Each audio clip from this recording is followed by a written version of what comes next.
Guys, I don't know if you can see this or not. We're working. Oh my god, I'm gonna have to change the thumbnail. Are we live? Joys of modern technology, everybody. Says we're live. All right. If you're seeing us. Yeah. Guys, this is the biggest cluster of the fucks ever. Like, oh my god. The best laid plans. That's what they always say, right? I still get F'd in the A, so to speak. All right. You just got F'd in the A. You just got F'd in the A. I hope it felt good. Godman. All right. All right. I think everything is reflected correctly.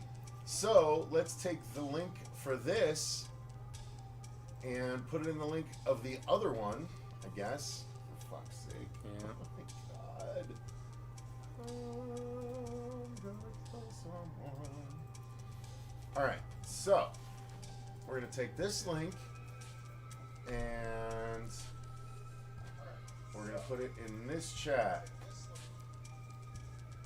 Bam. And I should probably turn that volume off so there's no doubling of us. All right. Here we go. Awesome. Gotta love it. All right. Here we go. Holy fart balls. What a cluster to the fuck. And you know, it's only like less than a week till I have to figure out the Midnight Syndicate thing. Yeah. Thought I'd got it figured out this morning, but apparently not. Apparently not at all. Fingers from the crown. All right.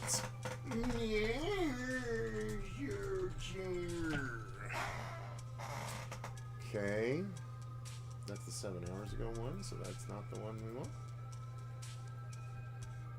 All right. Now I need to go on and delete the one from 7 hours ago because people will be clicking on the wrong fucking thing. Yes. Goodbye, lady. Peace out. Goodbye, lady. All right. I hope the people that were in that stream saw that link and clicked on it with enough time to migrate over, so to speak. All righty, guys. Everyone's probably watching me lose my mind and just laughing. You're like, keep it together. Keep it together. Keep it together. All right. So, pull it up here. We got one person watching. We're good. I think we're okay. Yeah, everything's all right. Tyler, you made it over. Thank you. Yes. Woo. Holy fuck balls. Jesus, what a fucking mess. All right. Just another part of today is what it is. That's all it is. All right. So, all right. Let's make sure everything's pulled up correctly. We'll let a few people filter in before we get her started here. We got lots to talk about, you guys. Indeed. For darn shizzle. Yeah, because we're reaching all the way back to the beginning of Augusto. So, yeah. Well, you don't even know which ones I chose, technically. Well, I took like a brief little glancey. I mean, I know which one we're starting with, obviously. Yes. All right, so let me make that. It's hung up. It's hung up. Oh, Lord Almighty. All right, I guess this is as big as we can make it. Apparently. Yeah, it's like, wait, you want me to enlarge? I don't think I can. Yeah. I don't think I can. Oh, what a fucking mess. This whole program is a mess right now. We just restarted, too. Like, my computer just that was the initial thing. Thing. Sucks, guys. Yeah. It's all good. Happy Sunday. Thank you, Tyler. Yes, gracias. Oh, yeah, Tyler, we need to have that call tonight, too. Dude, today has been such a mess. My main pair of glasses was just eaten by the fucking dog in the house, which is the second pair of glasses that's been eaten by said dog. So I'm now $600 in the hole because of this fucking dog, and I don't have another pair right now. So, yeah, I'm not in the best of moods, but we do need to get together soon to discuss what we were discussing briefly yesterday or the night before during the stream. All right, so let's I guess let's just get it started, even though my computer is pissing in my face right now. So to that end, jumping right in or pre-rolling. Hey everyone, I'm Cecil Laird, and I'm Jaime Fuego, and this is your horror show news with booze. Yeah, and that's I guess right. it's little bit needed in this case. Calm the nerves, man. Dude, you know. Today has been rough. That's not good either. Yeah, indeed. Indeed. Not the biggest fan of that. Happy Sunday, everybody. Yeah. Hope y'all are having a better Sunday Feliz, than I am. oh boy, Feliz King Cumpleaños, because today is Stephen King's birthday. Ooh. What a great way to start things out. I was initially thinking I was going to try to do some sort of Hail episode, but I've done one for his birthday, like just about every year for the last few years, and aside from just looking back at what has happened King related so far this year, what we still have to come, I mean, there wasn't like a just very evident and obvious sort of subject matter besides just recapping the hell of a year that he's had thus far to really go through. So but yeah, 78 years young today. He had hip surgery, I think it was, recently, and so he's kind of hobbling around, but he still took time to do a little promo for the long walk and film a little video, which I thought was pretty dope. I saw that. Yep. Yeah, and the long walk, if you guys, it didn't make a ton of money, but it didn't cost a lot of money. Finished, I think, like 4th or 5th at the box office last weekend when it first came out. So, but yeah, give it a chance if you have any inclination, guys. It's one of the better Cy King adaptations in a long time. Yeah, it was, and even for someone that hasn't read the story, it was an entertaining movie. Yeah, so. yeah. In some ways, it improved, and I mean, the ending's a little bit different, but yeah, man. So, cool. Yeah, and Cecil has a birthday coming up. I just had one recently. It's good. We're right at the tail end of September. Yeah, we're going to have a big birthday celebration this coming Friday, the 26th. And we're going to have some very special guests on that initial stream. We may end up doing 2 streams that night, but we'll see what happens. So it's going to be a lot of fun. Hopefully I can figure out this streaming bullshit problems that I keep happening. Yeah, and you're not the only one that I hear, depending on the program. That, like, it doesn't matter if it's the program. It doesn't matter. Like, I hear so much griping from streamers, like, all over the place, man. And it's so frustrating. It's just an imperfect technology, regrettably. So yeah. Let me zoom in a little bit on us so we're not so teeny tiny here. Give me just a second. My computer sucks ass, so it's going to take a moment for me to pull up what I need to, but I'm going to get a little bit closer so they don't have to see all the extra room around us. So, all right. YouTube is broken as fuck. Yeah, I think yes, so. Yes, it is. All right, so here we go. We're going to start off with the first story, which is... Hang on, let me make it bigger. Not that it'll actually get bigger because my computer sucks that much ass. Oh my god. All right. I can't even read it because my glasses are down. Yeah, I was about to say. My dog ate my newest pair of glasses. Yeah, and I have messed up glasses too. Stupid. Excuse me, messed Fede up eyes Alvarez as well. Hints that the new director for the Alien Romulus sequel might be Damien Rugna. Now, this is not confirmed. No.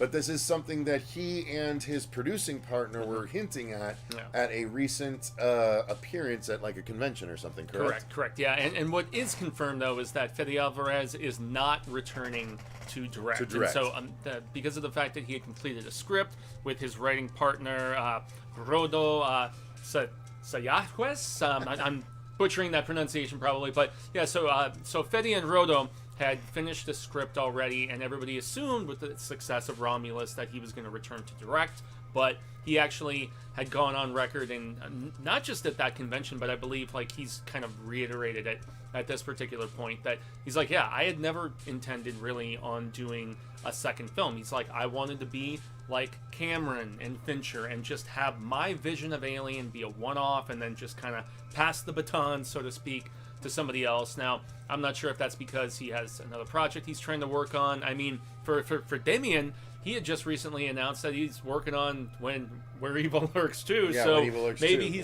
2, he can take the payday on this one and pivot back to that afterwards. But I mean, Where Evil Lurks was pretty rad status, man, and really dark and grim, incredibly both it directed. and Terrified have been two of the scariest horror movies of the last 15 years. Agreed. By a long stretch. Oh yeah. So very adept director. I mean, the idea of him, taking on the baton and having the reins passed to him excites me thoroughly. I still really want to see Where Evil Lurks 2, but hey, it is what it is now. I mean, the question I would have for anybody who watches this afterwards, or for the few that are trickling in and starting to like actually watch it now, I mean, good thing, bad thing? I mean, do you think like having a different vision but with the same kind of writers behind it?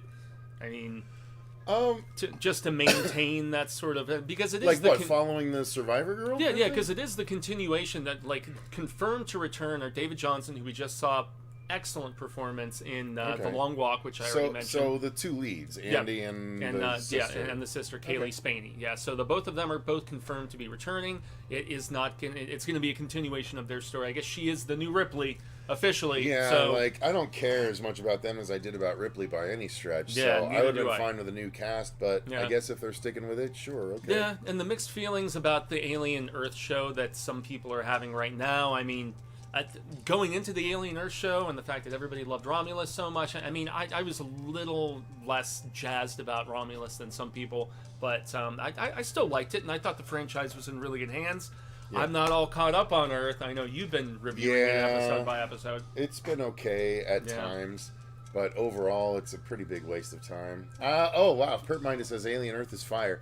See, I disagree. A lot of people seem to think so, yeah. Like, I don't know why they think so, because episodes 3 and 4 especially were really boring shit.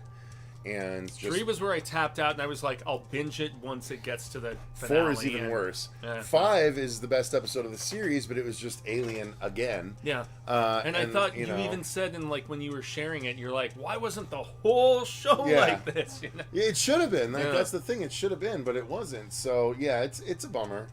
But you know, it is what it is, and we'll see. Like I like that we'll get the Romulus timeline and a whole separate timeline for Alien Earth, which I care way less about because Jesus, they've done so many things that could have been done better and more interestingly.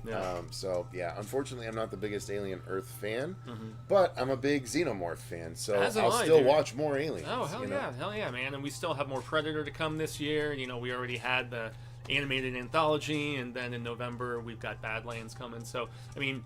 The entire AVP universe still seems like it's in pretty healthy shape, and you know, even if Fetty's gonna pass it off, and I mean, it was very cool what he did with like practical, like remote controlled face huggers and stuff like that. Like you could tell he had just the ambition and the intention to maintain the vibe of the first few films, as opposed to what we had in some of the later entries where it was just so CGI heavy. And not so into that. So, in any event, what we got up next, Neon? Story number 2, which I would love to see bigger, but again, my window fucking sucks. And that's what I'm trying to see. Okay, it's this Thompson is taking, this is getting the rights for Sleepaway Camp. Yeah, this is a very peculiar one, but I guess he's kind of okay. Why aren't things? Yeah, even on my end, I'm having technological issues. Know, okay, but.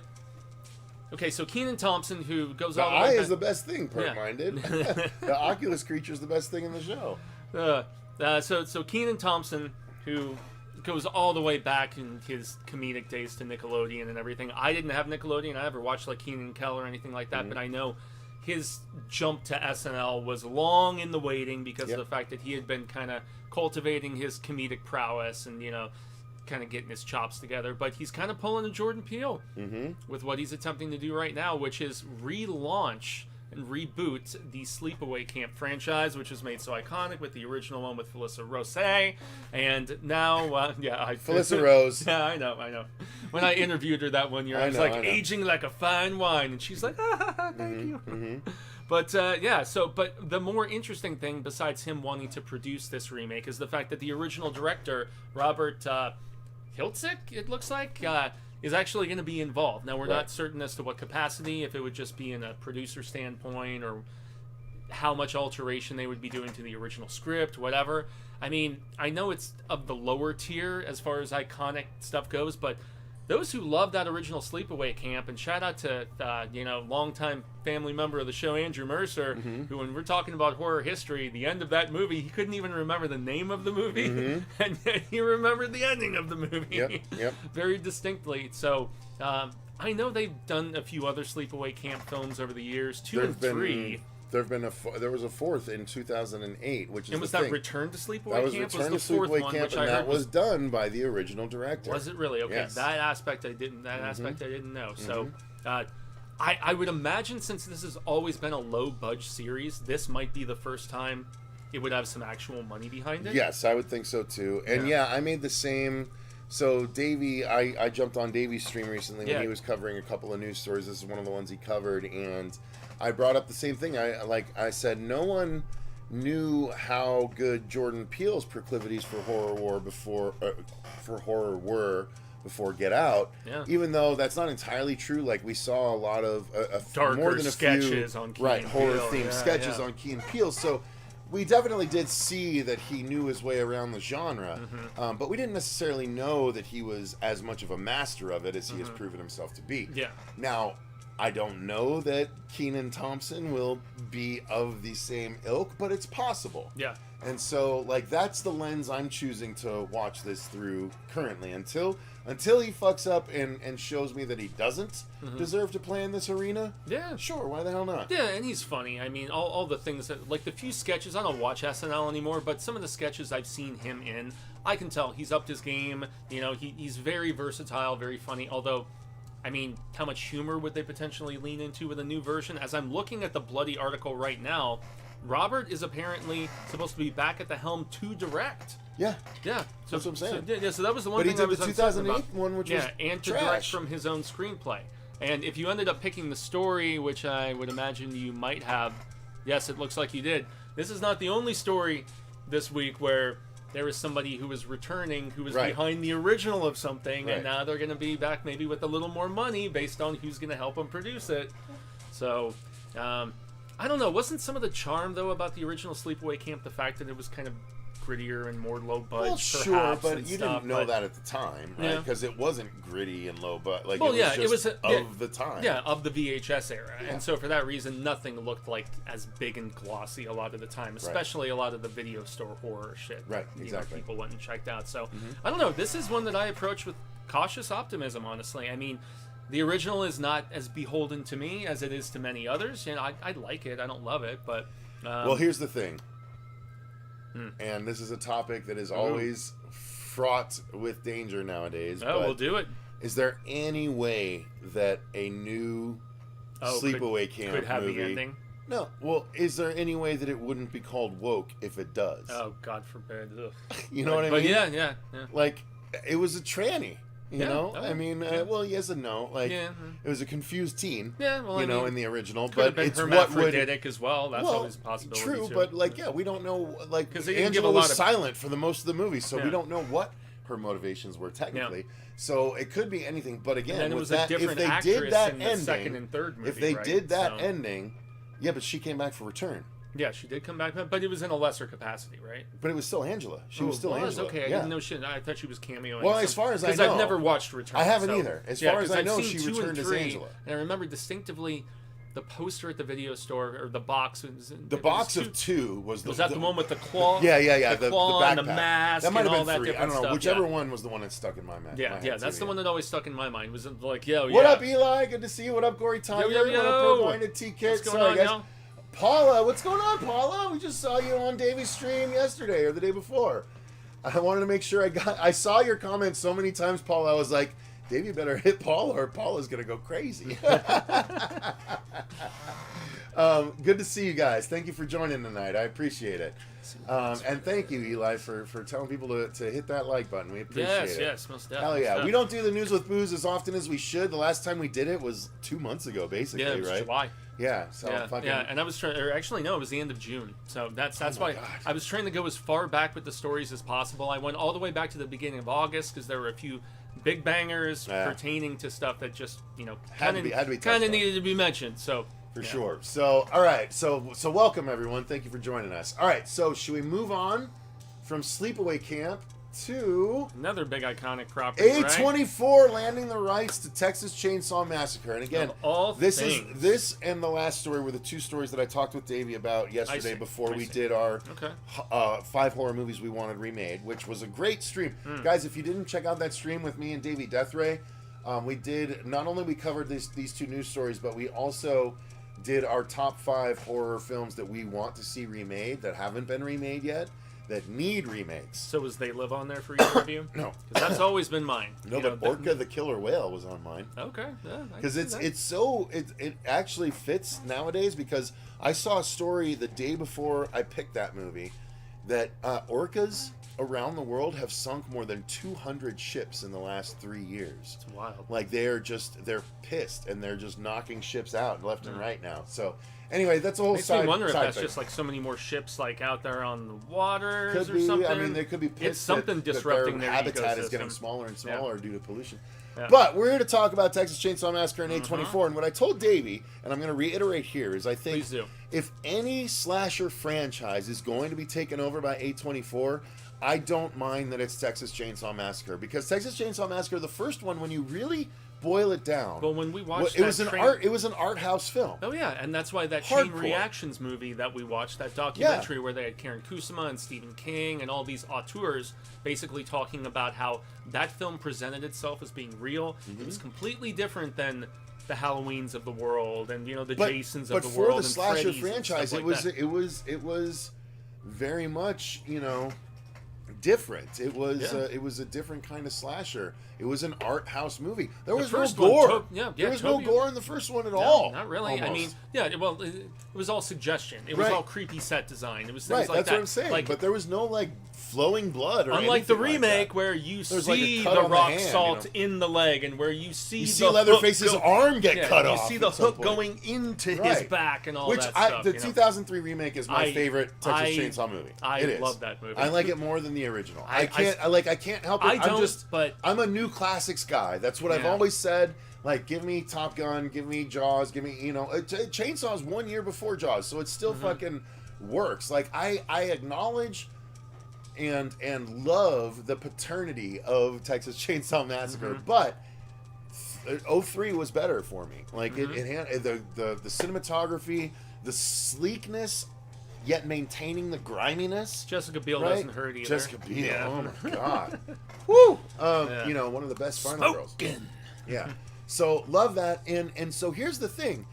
A24 is known for their elevated horror, right? Art house horror. But they've been really trying to alter their image by not just acquiring They and made an announcement a couple of years ago saying they wanted to go, bigger, wider audience. Yeah. And so they were going to be going after bigger franchises. This is a perfect example of one. And they were also probably sick of funding movies like Beau is Afraid, which, as much as I enjoyed it, it didn't make any money, and they threw a lot of money at it. But here's the thing. Here's the thing about A24. They need some guaranteed whether hits, you so like the story and how it plays out or not, it's going to be presented as a very professional and most times beautiful looking film.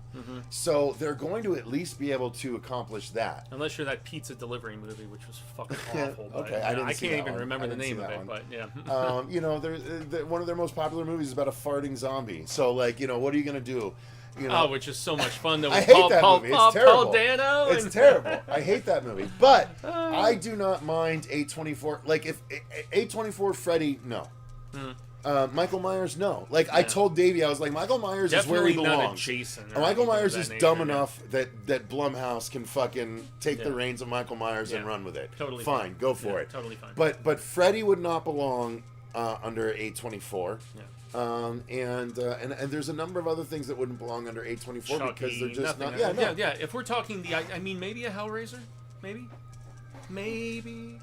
Closer than the others. Yes. Closer than the others we've mentioned. I'll give you that. I'll give you that. But based on still not even as close as Texas Chainsaw would be. Yeah, and that's where I feel like for whatever reason Texas Chainsaw actually lends itself to the A24 aesthetic. Yeah, I totally agree. When you go back to its original DNA, and the fact that it was just that more doing a lot with a little and not trying to be. I mean, it still was an exploitation film, but back then it was more about just the insinuation of what's transpiring. It wasn't the days really just yet of the gross out gore. It hadn't. I mean, it was starting to happen a little bit overseas, but not so much in American independent cinema, and definitely not in studio cinema. Right. At least not frequently. I mean, you would see it in the grindhouse shit at a drive-in, but Money Kate Olsen in the chat. What's going on? Yo. Good to see you. All right. Yeah. So the story Tyler is says I watched Beau is Afraid last night. Haha, oh man. Penis in the attic. Dude, I watched that one time. I'll never watch it again. I like aspects of it. I hated it. The sheer... And I will watch his new movie, but I am not excited to. Like, it is going to be homework. Yeah, Eddington's going to be homework. It's not very good. Yeah, okay, and see, I that's like what I'm saying. Oh, well, and I like his movies have become homework. Okay, but I like Ari Aster's first movie, and at this point... And then nothing since! He's done 4 movies now. Yeah, I wasn't too big on Midsommar. I know there's a Midsommar lot of sucks. people... Well, I mean, that's because I'm so... It doesn't suck. It's because I'm so pro Wicker Man, and the fact that was really just fighting I like it more. I like it more because I've grown to be a huge fan of Florence Pugh. I'm not. You know, she... Really? No. Dude, I mean, was I like her amazing in Thunderbolts. Okay, I like her as an actress. I don't fawn over her like some others do. Oh no, I don't fawn over her as like sexy, but I would. I would fawn over her more than I would fawn over like your Angelina Jolie's.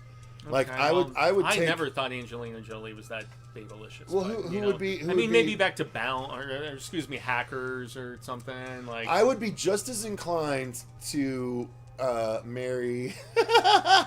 Trying to keep it clean. I would be just as inclined to marry Florence Pugh. To profess my love. Yes, as I would. Yeah, because who's this? I can't even assume she would marry me. So I would be just as inclined to propose to Florence Pugh as I would be to propose to Alexandra Daddario. For different reasons. For different reasons. Daddario, for different like, reasons. On a whole other... Daddario's peak. A whole other echelon, Daddario's the top of the mountain for me right now. It used to be Jessica Alba. She resides with others. Well, it's the eyes with Daddario. Yeah, it's not the other things. It's the eyes with Daddario, dude. You can like both. Okay, well, I do like both. But still, you know, although she's been very tactful, which I appreciate, after True Detective, where she showed the tatas, she's been pretty guarded about them since then, so... Good on her. Even before True Detective, I was obsessed with her during Chainsaw 3D. Texas Chainsaw, right? Yeah, dude, she was gorgeous in that. Wasn't those she eyes, though, those icy blues, blue eyes. Those piercing blues, man. All right, that's something that you we're being too red-blooded. Yeah, we're playing ridiculous here. We're gonna fucking get canceled. Well, the one thing that's to say here is that so it's not been as Licorice Deadline, Pizza. Yes, Licorice Pizza is the one he must have been talking about for A24, the pizza movie. Well, that was Paul Thomas Anderson. Was that not Licorice Pizza? Okay. Money Kate Olsen guessed it was Licorice Pizza you were talking about, the pizza movie from A24 that you said was not good. No, I actually like Licorice Pizza. No, okay. It's a movie about a pizza delivery guy. Which one was that then? Or delivery guy, delivery girl. I would have said the same thing, Money Kate Olsen, so I'm on your Slice wavelength. or something like that. Oh, yes. I really do remember that. I remember that title. Okay. It's not funny. Yeah. It's considered by many to be one of the weakest things A24's ever released, because that was back when they were just in acquisition and distribution exclusively. And so, no, Licorice Pizza is a Paul Thomas Anderson movie. Okay. Has Philip Seymour Hoffman's son, who was in Long Walk. Yeah, the only other like big thing that I've seen him in, and he's great in that. So, so the one thing I have to, at least as we're rounding out this story, is that Deadline reports the deal is not done as of yet. But they're closely circling it. Interesting. JT Molnar's involvement in the series is what really gets me intrigued. Strange Darling, obviously, being I think that lens it shows he Screenwriter- can get down and dirty, and gritty. Screenwriter of The Long Walk, also, but he's still really good. Like he knows how to pay off shit. So like, and then Glenn Powell. I'm on board for anything JT Molnar being does. set to star. So I don't know. We'll see. But they have all their pieces in place. They're just trying to finalize the deal. Right. But they are at least in the process of acquisition. So there you go. Yeah. All right, so Texas Chainsaw by A24. We are on board for that. Thumbs up, thumbs down. What do you guys think? Next story is... wait, hang on. Did I skip one? No. Okay. Nope, Brave Encounters is getting a reboot from producers Justin Long and Kate Bosworth, who starred in the movie that we just reviewed as the most recent episode on our channel, Coyotes, which... I watched as well. I had high hopes for. Well, I didn't have high hopes. I had hopes for. I had hopes for. But it was really bad, unfortunately. I didn't think it was bad. You know, it's funny, the PR person... I had fun with it. Okay. I had fun with it. It's not good by any means, you know. Right. But okay, why don't you sit on that fence a little longer? Enjoy yourself. The PR person reached out and was like, hey, did you have any thoughts on Coyotes? I was like, okay, here's the thing. I was like, we did review it. We weren't the biggest fans, but like we acknowledged that it was mostly script. Like a lot of the issues stem from the fact that the script was bad, and like the actors had no choice but to do what was in the script. And so if the actors are bad, you know, in this movie, it's more due to the script than due to their shortcomings. Arriving in theaters October 3rd. And the fact that they called it coyotes when it was just orange wolves. It was orange wolves. That was my biggest like issue. Literally there was one or two Fox CG creations, and dude, they tried to say there's no AI in that. No, Tell me there weren't. No. None. Tell me there weren't at least 2 to 3 shots where those fucking wolves. Sorry, I spit on you. Where those wolves were strictly AI. Like they separated themselves from the background so hard that they had to be AI. I was thinking you were referring to the character cards that pop up for the introduction of every No, person. no. They said there was no AI at all in the film, and like couldn't like. I was like, okay, whatever you say.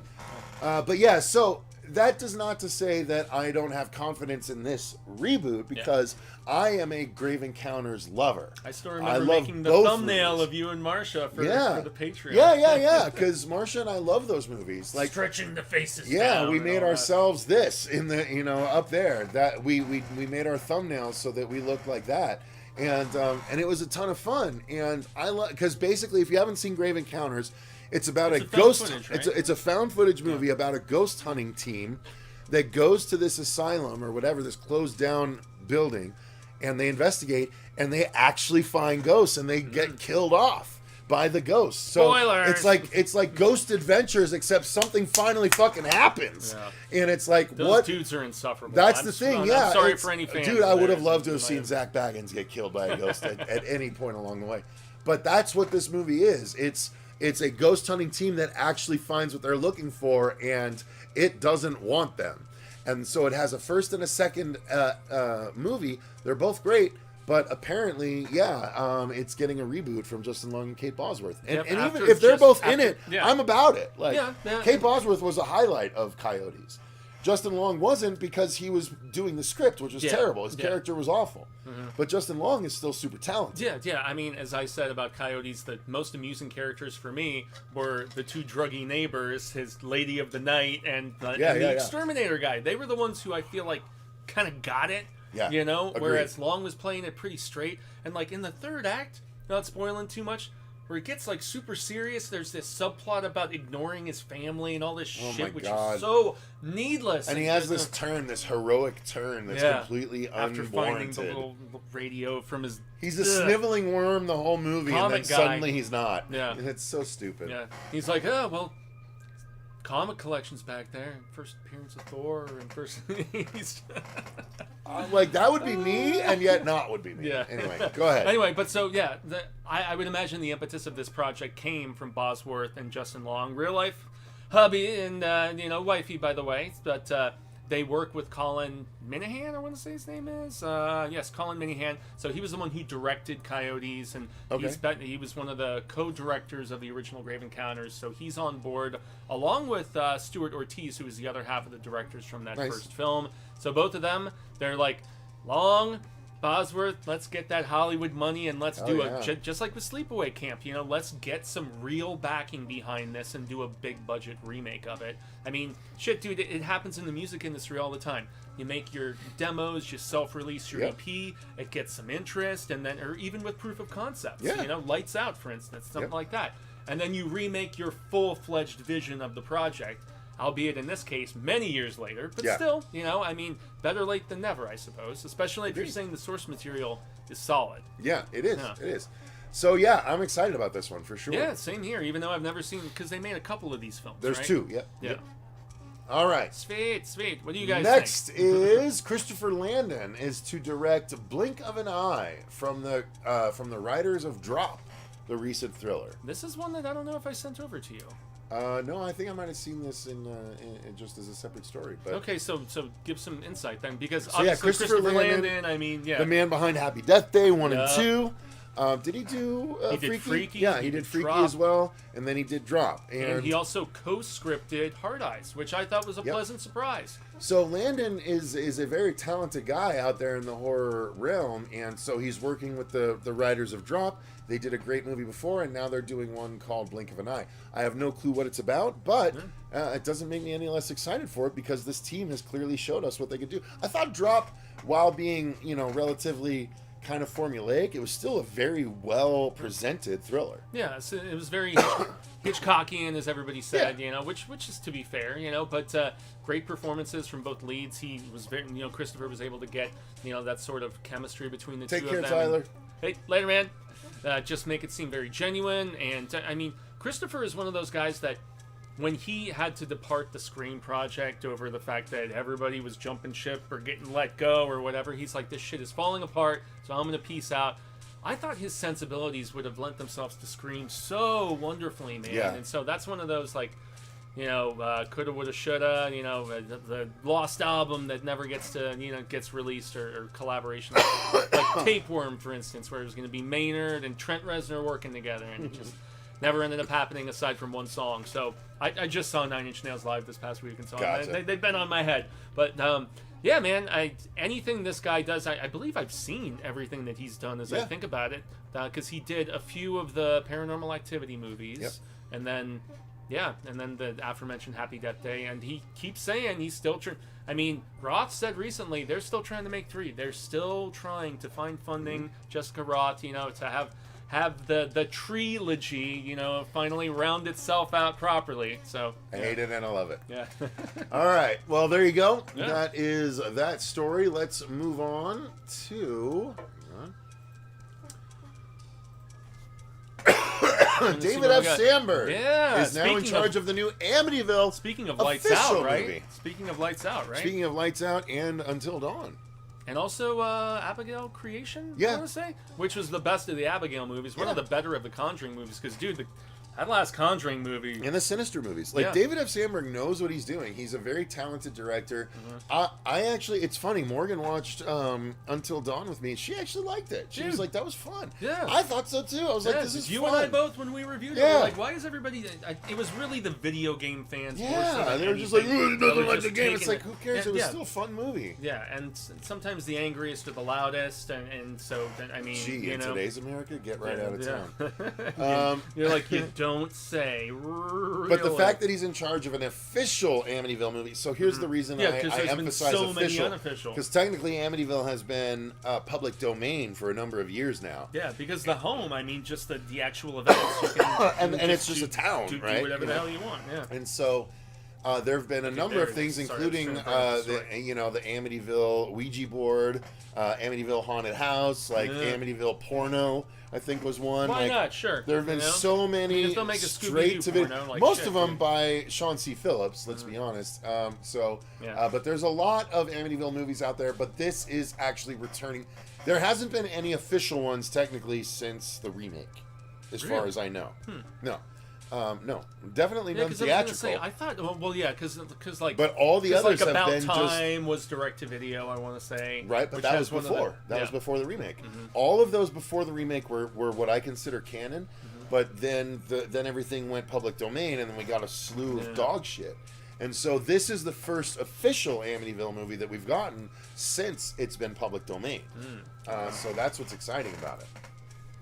Yeah, crazy that Amityville has more movies than the MCU. That's because it went public domain. Yeah, so and anyone could just use the name. You and Marcia, before she made her move, had that. It's still on the. Yeah, we're not still doing on that. the dock. We abandoned that because that was going to be fucking crazy. No. So Amityville movies are insane, but you got to talk about official Amityville movies.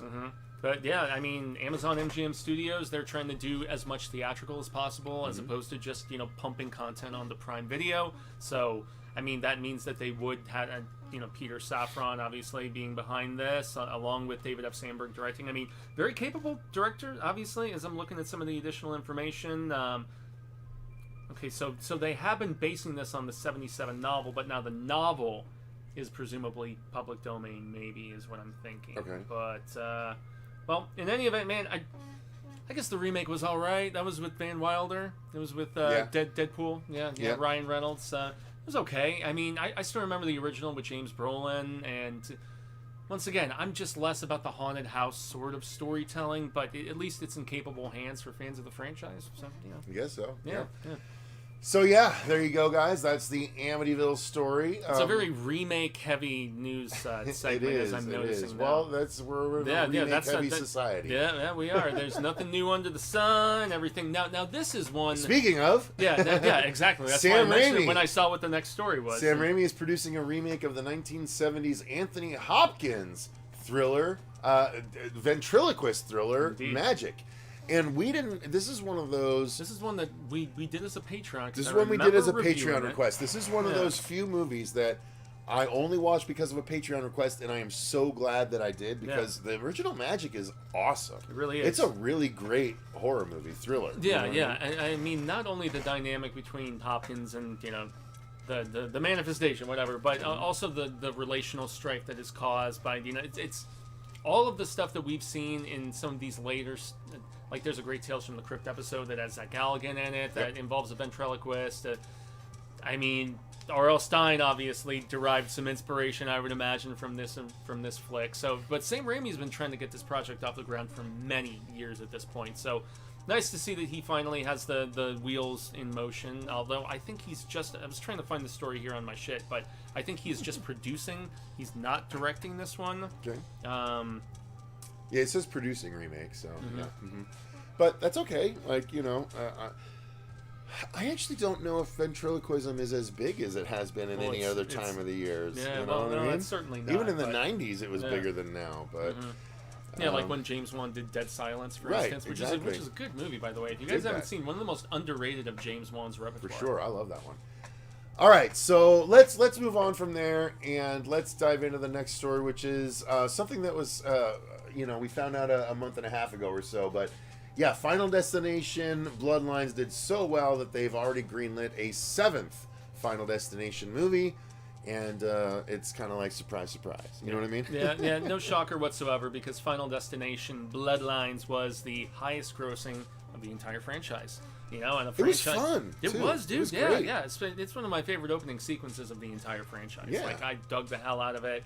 And it's got the most non-cutaway kill that we've had in the entire franchise with that garbage truck kill.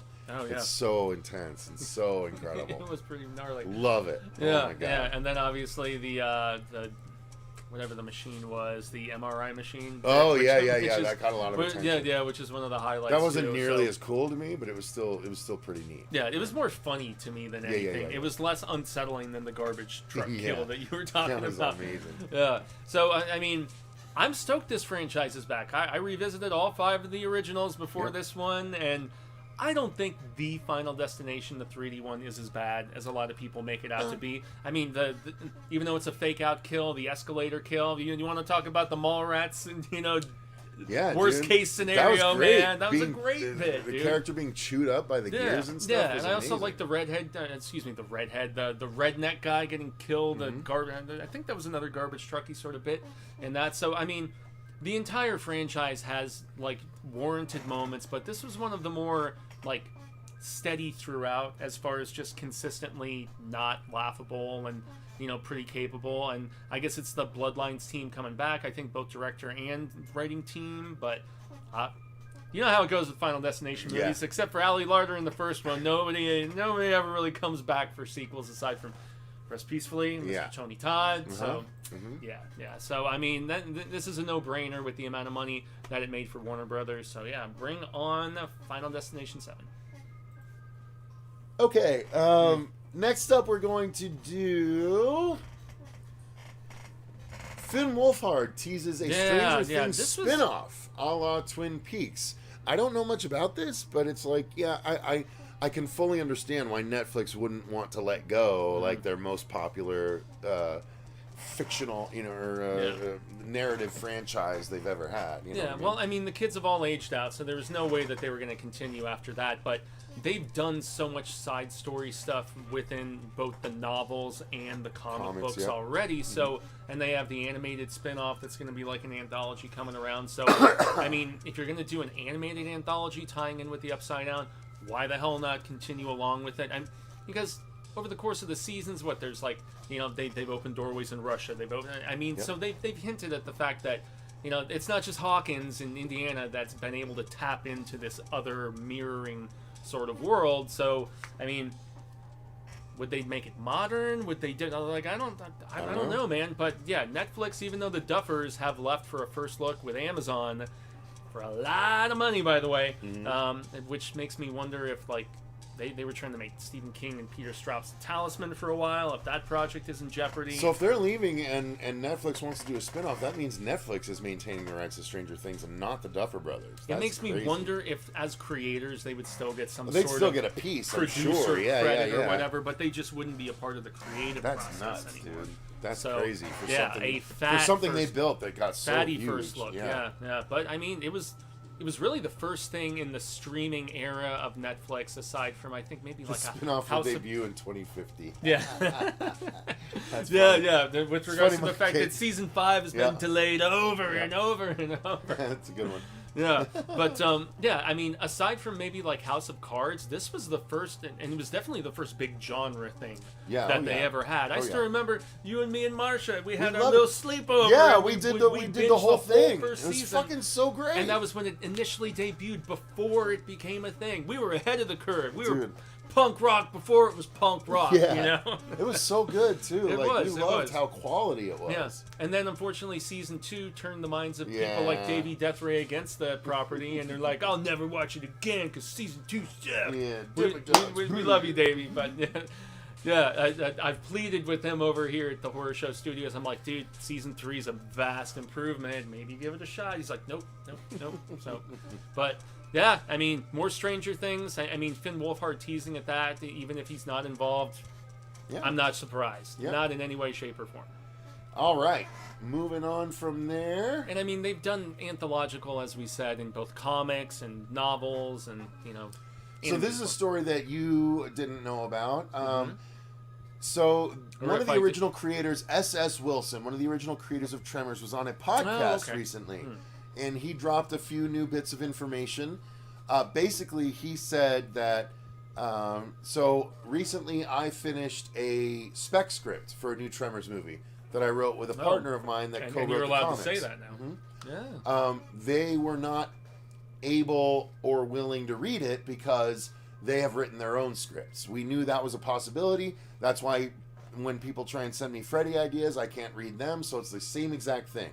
But because we write for the comic book, it's likely that this script is going to be changed into a 4-issue comic book or a graphic novel. Really? So it should still see the light of day. That's what we're trying to make happen. But even if we're not involved, S.S. Wilson talked on this podcast about how they wrote a few different versions of a script to bring the series back. They decided on one, and it turns out that because they only got the rights back for domestic Tremors material, so it's like a Friday the 13th. They still need to go through Universal because they own the international rights. Ouch. And it turns out that Universal told them that we will only consider a movie if you get Kevin Bacon. We won't consider anything else. And so they went and S.S. Wilson's partner, the other person that I think it was Underwood. I think he might have been the one to actually meet with Kevin Bacon. Blair. They had Underwood, a lunch. I want to say no, not name? Blair. But I think he is the one that actually met with Kevin, and Kevin, S.S. Wilson revealed that Kevin agreed. Kevin is on board. So they turned the script into Universal. They know that Kevin is on board. And Ron Underwood, the director of Ron the original Underwood, movie. exactly, exactly, Ron, yeah. So technically, Universal has a script that has Kevin Bacon attached for a new Tremors movie. It's pretty sweet. It's a matter of whether or not Universal goes forward with it. And the only reason we know this is because S.S. Wilson revealed this on a podcast that hasn't been picked up by mainstream media. I don't know if it's because they don't care, but I feel like it's a pretty big deal. So I wanted to make sure and cover it. You know, Squires and... I don't know. No one's covered it. Yeah, because they covered the pilot being, you know, and that's still the promotional photo that went out. Lou, I did watch The Bondsman. I watched the whole thing, and I was excited for more, but it got canceled. No, I did. That was his show where he was like he was like the demon hunter. Yeah. I liked that show. I thought it was fun. They were only half-hour episodes, so it was easy to cruise through it. But it got canceled. Yeah, Lou, I definitely watched that. Okay. Happy birthday, Fuego. Must be nice to be so young. Yeah, I turned 45 on Friday, so I ain't so young anymore myself. I turned 42 yesterday, so, you know, I mean... Did you really? I thought you were younger than me, more younger than me than that. Only a couple of years, but... Nope, just a few years. Fair enough! Yeah, but, I mean, obviously, the big birthday today, Lou, is 78. Yeah, it got canceled. Feliz Cumpleaños. Yeah, they canceled that a couple months ago, Lou. Feliz Cumpleaños. Feliz Cumpleaños. Feliz Cumpleaños. Feliz Cumpleaños. All right, so let's move on from that. I wanted to inform everyone because I'm a big Tremors fan. And also because they can't look at our script, there's a possibility. I want to talk to my co-writer David, who is another writer on the Tremors comic. I would like to do a table read on the channel of our Tremors comic. You can still do that. Yeah. So we might cast it with a few people, and we might actually do a read through of our Tremors movie on the channel. That might be pretty fun. So look forward to that possibly happening. Next story. I'm like actively losing my voice while we're doing this. Guillermo you had a lot to yell about earlier, though. So yeah, that's true. Guillermo del Toro. That's true. Yeah. My dog ate my second pair of $300 glasses, so Cecil was not a happy camper. Guillermo del Toro is producing Netflix. Fuck. See. Yeah, and this is where it's a. This is why I need my glasses. Yeah. So there was a Guillermo and Chuck Hogan novella series entitled "The Boy in the Iron Box." Okay. And it is now apparently getting a film adaptation on Netflix. I know a lot of people have some misgivings about, you know, film adaptations on Netflix in comparison with when they do like full-on series. Only if it's anime. Yeah. People hate when Netflix does anime now because they fucked up Cowboy Bebop and a number of other things. Yeah. Well, the thing is, Cabinet of Curiosities, you know, Guillermo did for Netflix, obviously. But the biggest thing, because I don't know anything about this particular novel or anything of that nature. Okay, but they already have, like, they're casting it and everything, man. Kevin Durand, Rupert Friend, Durand is great, but I think Martell. The biggest part of this is the director. Yes, is the director of The Empty Man, which is one of the unsung, like, forgotten because of the fact that it was. I didn't love it as much as everyone else did. I love the beginning, but everything else was just kind of okay. Where it falls down into that. Yeah, that's a terrific opening. It's one of the best opening sequences to a horror movie in years. Yeah, but very, very well directed, and you know, as far as unsung talents go, you know, I would most definitely say... Lou, get out of here. Dude, good for you, man. What'd you say? 78 and still going strong. Fuck yeah, dude. Good for you. Holy shit. Yeah, that's incredible. Damn right. I hope I make it that far. My dad made it to 69, but if I can make it to 78, god damn, that'd be amazing. Yeah, my dad made it to the nice age. My dad turned 69, he was like, nice. But David Pryor, who was the director of The Empty Man, which has most definitely found its cult following over the years since initially, because, I mean, The Empty Man came out the same year as the, like, fucking Bye Bye Man and everything. Yeah. And so everybody thought it was going to be the same sort of generic drivel. It was based on a comic book that it was drastically different than the comic book in a lot of ways, but still... Not Me, the King. Okay. All right, Lou, good for you. Steven is 78. He's the same age as Steve. Yeah. Wait, he says not me, King. Yeah, Stephen King turned 78 today. So you said same age as King, so he's not the same age as King. So so Lou was just saying that Stephen King turned 78. Yeah, 78. Okay, Lou, like, I was going to give you all the credit in the world for being 78. He's like, I'm not 78, motherfucker. Like, fuck you. I was like, dude, he's holding it together for being 78 now. I was like, you don't look 78. Shit. Oh, man. I'm a bit younger. Yeah, see? Lou's like, oh, let me correct these fuckers. Yeah, but, I mean, I would say that this has, like, selling points all around the board. You know, you've got great talent already. 60s, Jaden Martell, who was Big Bill in our It remakes. He was also in the Man, one of the more disturbing movies that I have seen in the last X amount of years in The Lodge. The Lodge. Love that movie. Was that one so good? Oh, was that one disturbing? But yeah. So Jaden's great. I mean, Rupert Friend, you've got a lot of talent associated with this already. Guillermo del Toro, Chuck Horgan's source material, man. I mean, I think they did The Strain together, if I remember correctly, as well. Yep. Yeah. Mm-hmm. So Guillermo I mean, Chuck Hogan. all the pieces are in place. So yeah, bring this one on. A film, not a series, though. There's one thing to clarify. But yeah, this will be. One of those, and David Pryor, I don't think has directed anything since The Empty Man. So yeah, let's see if he's not a one-trick pony kind of guy.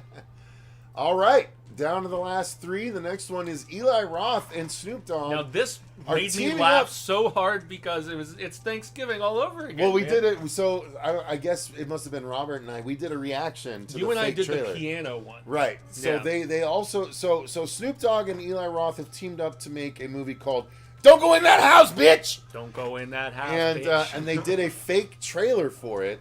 And so Robert and I reacted to that as a part of our trailer reaction roundup a few, like a month or two ago. Dude, the funniest bit was really where the little boy is in there, and then the girl starts taking off as she starts stripping, and she starts stripping her skin off. And so funny.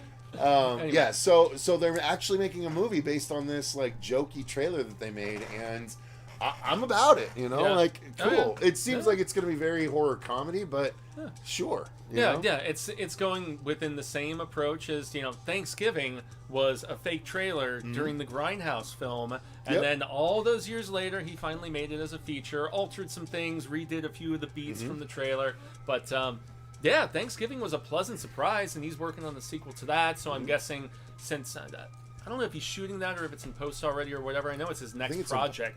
I think it's in post, so this will be probably the next thing after that. So aside from Borderlands and Tim handing off the reins to that kid Tim Miller, I mean, I don't really only Kevin Smith fans get it. Yeah, exactly. But I can't say that I've adamantly hated anything Eli Roth has done. I mean, I didn't really like the Hostel stuff, but that's less my jam. Love Cabin Fever. I hated Knock Knock. I actually like that. I mean, fuck you. Knock Knock is sexy terrible. Though. It's sexy though. It's so dude, bad. Those two women, man. Although it is funny seeing Keanu. What? I'm buried in the backyard. What? That's what I'm saying. It's the epitome of awful Keanu Reeves acting. Him fucking is that screaming. Movie. Both of those girls up to his neck is so both bad. of those girls are fine. So they are the redeeming quality for me. But it is one of his weakest movies. I remember going and reviewing that with Lou for the channel when it initially came out. We went down to the Valley Arts, and he was. I mean, we were both just more smitten with the women, I think, than with the I saw it at that little theater on Mill somehow. Yeah, Valley Art. Yeah. Valley Art, yeah, which has been closed for a while. But, dude, I mean, the trailer had enough just really hilarious conceits within it. And if they're going to go more of, I don't know, Bones but funny sort of thing, I'm all like about Bones. it, dude. Bones I was liked good. Bones a lot. Yeah, me too. That's part of why I had Pam Grier Tales from the sign Hood, my the first shirt. one at least, I mean, shit, dude, Tales from the Hood's the shit. So it's the shiznittle bank. Snip, snap, snip. All right, that is that story. Moving on, we got two left. Number 13, Dark Deception survival horror game. Yeah, so I know donuts about this, but have you played this game? I have not. This is one one I don't know this is one neither about. of us know anything about. So apparently there's a popular computer game that's a horror game that is getting a movie. So it's Steam, I'm guessing? Yeah, probably from the Wolf Creek Legacy producers. Which Wolf Creek Legacy was a really great, I thought they did a great job with that. I don't know anything about this particular game. I'm trying to actually get to the the synopsis story. of what the story is. Yeah, I don't know, but I should look into it. I'm familiar with Freddy's. I'm familiar with Poppy Playtime. I'm even familiar with Garden of Ban, but I don't know if I don't know anything about Dark Deception. Apparently, it's kind of new on the scene. Aside from the popularity of it, I mean, it's obviously popular enough to be turned. Okay, well, here it is. It's apparently some sort of survival horror. Yeah, survival survival horror video game getting a movie adaptation. And this is per Deadline. So if Deadline and THR and some of the biggies are covering it, then that shows that it's got. Well, the artwork of the thing I've got above us here, I thought it looks pretty cool. Yeah, so I still think it was worth talking about because there's probably people in the audience that know but they're what saying it's arcade style gameplay. So I'm guessing like like multiplayer, kind of hack and slash, run around. I might have to look up some Let's Plays and stuff to see what exactly it is. I'm quite curious about this one. I still wanted to at least touch on it, even though neither of us knew anything about it, because again, some of the audience might know about it. And they may be like, they're doing a movie, yay! Woo! That's what and we're yet here for. No Aunt Gladys spinoff, no Richard Stanley for the Aunt Gladys Winnie the spinoff Pooh is 3. never gonna happen. I surely hope it doesn't, dude. Never because gonna happen. The idea of that just pissed me off, honestly. Let's demystify the most interesting part of our fucking weapons, movie. Which I just spent. There's no $20. chance they're gonna do that. That's why I didn't include it. Yeah, I just spent $20 a couple days ago because Weapons is now at the rented home, and Catherine hadn't seen it, so I rented it, and I liked it even more than I did in theaters. That movie grows on me a little bit more because I've seen it 3 times now. Barbarian didn't do anything more for me the second time I watched it a month ago. But I liked Weapons more because I was a little more ho-hum on Weapons when I left the theater. Because you and Susie did the review of it. Yeah. We enjoyed it. But that was part of why we liked it so much, is because Susie and I were so in sync that right as a movie about a bunch of kids disappearing started, we looked at each other and went, fuck them kids, at the exact same time, with no prompting. No prompting. The lights went down, the movie was starting, we knew it was about kids going to disappear. She did too, and we just she said that she didn't know much of the movie. Oh no, yeah, we both knew that much, and we both just looked at each other and just went, fuck them kids, at the exact same time. We started laughing. It was like the single best, unscripted moment of my life I've had in years. Josh Brolin's fucking son in that movie, you're like, that little shithead, bully asshole. Like, why does he need to get saved? Exactly. Let him... I'm glad that he's fucked up for the rest of his life. Exactly. I'm some fine. Some of the kids started talking after a while. But some didn't. I'm like, let's hope that dick didn't. That dick is Henry Bowers in a fucking institution somewhere. Yep, up in Juniper Hill, So, anyway. All right. Dark Deception. Don't know anything about it, but I'm always happy to see cool horror gaming properties make the jump to the big screen. Yeah, and also I love arcade style, multiplayer. Like that was one of my favorite things about being in the arcade in the late 90s when I was try that Alien VR before you leave Gauntlet tonight. Legends, dude. I mean, having I love that 4-player, and I could save my game and go back to the arcade and I'd still have all my shit. Because you could enter codes. Yes, dude. I used to play Rush, San Francisco Rush, and Rush 2049. And they had a keypad where you enter your fucking number and it pulls up your stats. And I was like, oh, we're in the future. Those were the glory arcade days, God damn, it was so awesome. Yeah. Good time. Paula, we made Paula laugh with something. Don't know what, but hey, I'm glad you're laughing, Paula. All right. Yeah. I like Paula. Paula was so patient during Davey's stream, just waiting to be recognized. I was like, this chick's awesome. So, right on, Paula. Thank you for being here. All right. And finally, Wicked of Oz is the newest in the public domain horror franchise. Which now, seems like I don't know that this is in the Pooniverse. No, I don't think this is in the Pooniverse. I don't believe so, but let me double check because you're kind of giving a little riffage rundown. Oh, fuck. I pulled a muscle in my side. Go ahead. What? Yeah, well, I mean, were you waiting on me to talk? Well, yeah. I was like, I'm going to pull it up as you were. Oh, sorry. You need me to riff No, for a minute. Okay. No, you're fine. I mean, the big Pooniverse news right now is. Blood and Honey 3. Blood and Honey 3, Richard Stanley, Color Out of Space, but Hardware. But it said we think. Yeah, right? It didn't say exactly. confirmed. It was another rumor thing. I mean, the big thing. I hate covering rumors on the channel for news. Same here. So. Campy is the same way, dude, But the big thing that is confirmed is in that the evil Pinocchio movie. Jiminy Cricket's going to be voiced by Robert Englund, which is pretty interesting, actually. Right. Again, and they showed the concept I always weigh whether or not casting is worth covering as a story. Mm-hmm. I've never been that. Lose reviews. Cecil, do you game in VR? Resident Evil 4 and 8 are awesome with PSVR 2, though. Resident Evil 7 on PSVR still reigns supreme. Okay, so Luke. Yeah, you talked about this in the group thread recently, really right? Fucked myself about how there were free VR versions because you owned certain. So on the PSVR 1, I did have Resident Evil 7, so I did play Resident Evil 7 in VR, but only the first bit because I set the motion to smooth. And I ended up getting sick about every 30 minutes I'd play. Because they set up the motion where if you're turning, you skip turn. And they do that to mitigate motion sickness because your brain, it doesn't work the same if you're in VR without actually moving it. Yeah, because I've even noticed on my new TV motion is a little bit different than on my... I can't say I like it. So Lou, the cool thing is our awesome viewer and friend Tyler sent me a PSVR 2 a couple of weeks ago. And I finally got it set up, and I've downloaded... I have the Exorcist VR game, I have the Horizon VR game, I have the Alien Incursion VR game, I have a couple of other horror VR games ready to go. I will do the Jurassic World VR game eventually. So we are going to be jumping back into VR Let's Plays on the channel.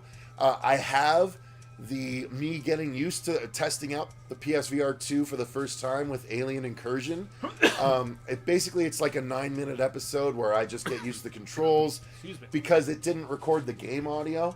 So I just did it as like a little test thing, but I figured out how to record the game audio. So going forward, episodes will have the game audio, and I'm going to be playing Alien Incursion. I want Fuego to try Alien Incursion before he leaves today, but we'll see what the schedule looks like. We'll see how tired we are. Yeah. But the PSVR 2 is really awesome compared to the PSVR 1. It's already pretty cool, and I've only played like the first 30 minutes of Alien Incursion. So, long story short, yes, more PSVR 2 coming soon. No motion sickness. I'm a big VR junkie. No motion sickness. Damn. That's cool. So we'll definitely check out your streams when you do them. Thank you, Lou. Yeah, make sure you're subscribed to the Twitch channel, because my thinking is we'll do the actual long streams on the Twitch channel, and then I'll chop them up for highlights for the channel on YouTube. So thank you, though. I appreciate the support there. I'm excited. I love VR gaming. I absolutely love it. Remember how we did some 360 video experiences on the first VR where it was like the shark attacking the cage and stuff? Oh, yeah. You can't do that on the PSVR 2 because the technology is such, it's just built for the games. So you can't go on YouTube and watch 360 videos on the PSVR 2 in higher fidelity. But the games are cool. So, and it even it ports over all my Beat Saber stuff from the PSVR 1. Yeah, which I sucked at. Remember, and you were just like, "How the hell are you a drummer?" You were drumming with a lightsaber, and that's not how you're supposed to. That's how you're supposed to swing a lightsaber. Yeah, and also, I think the fact that I have such a high correction with my eyesight and stuff like that, and growing astigmatism, maybe that messed with some of the stuff. I don't know. Could be. But yeah, as far as Wicked of Oz goes, I mean, the Pooniverse garbage has really. I mean, I haven't watched any of them. Yeah, I mean, back in the '90s, though, you had Pinocchio's Revenge, you had Snow White: A Tale of Terror. True. These were okay. You know? With Sigourney Weaver, no less. Tale of Terror was actually pretty good. I never watched it, but Sam Neill I worked at Blockbuster when it came out. Yeah, so, and it was originally broadcast on HBO, if I remember correctly. It was 98 or something, right? Yeah, late 90s, yeah. And so Wicked of Oz is public domaining it. We've got Deadline reporting on it, man. I mean, so that shows that.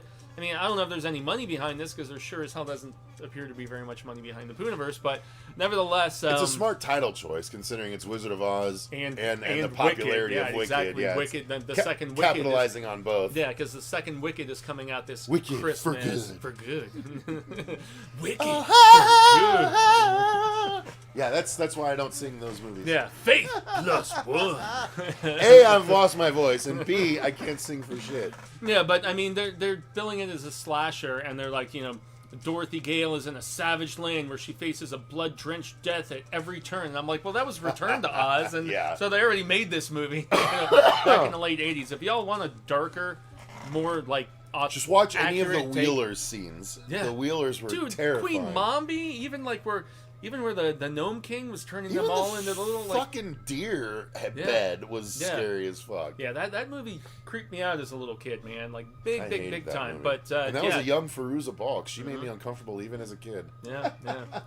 We are the weirdos, sir. Whatever. Dorothy Must Die comic book series was terrible too. Okay, fair enough. Kate Olsen, I didn't know about that. Yeah, I can't say that I have any big hopes for this, but I think the first 10 L. Frank books, and I have Marvel did a great adaptation. I have all of those, but they're releasing new. Omnibus. They're continuing them. Are they really? They're doing the next few books. First 6 books. Yeah, they're doing the next few books. They just started. They just said they're doing more. It's not Scotty Young anymore, though. I don't think. That kind of sucks. Yeah, I love Scotty. Is that the guy who did the artwork? Yeah. I love Scotty Young. But it's someone that can approximate it. Okay. So it's still maintains that kind of continuity. I'll probably get them because I have the hardcover of every single one. Yeah, I got all that of those. fat. Including Ozma of Oz was like the most recent one. Ozma, I think, was the third. Was it third or fourth? I remember. Yeah, there's been like 4 or 5. Yeah, because there was the Marvelous Land of Oz, there was the Wonderful Wizard of Oz, the Marvelous Land of Oz, Ozma of Oz. They just go on and on. So I mean, hey, if there's any, it's right place, right time, as you mentioned. This is coming out on VOD in October. Supposedly going to have like a little Fathom event sort of bit where they'll let people not be able to use their A-list and spend the full $15 to $20. Look, literally, like actually giving it some time outside of just the stupidity of the idea. Yeah. Seeing the Wicked Witch of the West actually be able to cut loose in an R-rated film could be pretty fun. Yeah. Like, show me a flying monkey actually rips someone's face off and shit. Yeah, like, you know what? Everyone's raving about this primate movie. Yeah, that's what I'm saying. And that's about a chimp. It's not about like a Bigfoot, which so many others have been about. There's no reason why flying monkeys couldn't be scary as fuck in this version. You know what? Yeah, or have her melt down. I mean, we're I'm talking like the idea the more I think about body melt status when she gets water thrown on her. Body horror, for sure. Yeah. Like, have her melt like a gremlin. Mm-hmm. You know? Like Spike at the end of the first Gremlins. They actually did. They did a Wicked Witch Gremlin, didn't they? Had a little hat on. Yeah. Yeah, so I mean, for Deadline to debut the initial photos, although as I'm looking at the photos, I'm looking a little low budget. Don't look up the photos. Yeah. They're looking pretty Pooniverse, man. Yeah. So I don't know. I'll maybe give it a shot if the VOD isn't like $20. If it's like $6.99, whatever. Yeah, I can justify $3 or $4.99, but beyond that, it gets a little tough. Yeah, truly.